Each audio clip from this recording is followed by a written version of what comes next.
How to pull a report. Navigate to Report Library. Click on New Report. From here, you can start adding in the breakouts you want, perhaps impressions. You can add clicks, and then you can also add various dimensions like campaign or date.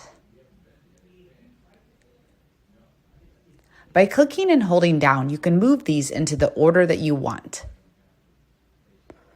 You can also add a filter for a particular campaign or advertiser. Then click on Save Report. Give your report a name. Set the date range. And click Save and Prepare, and your report is running. You can also use this report as your template and rerun it at any interval of your choosing. To do so, simply search for your report,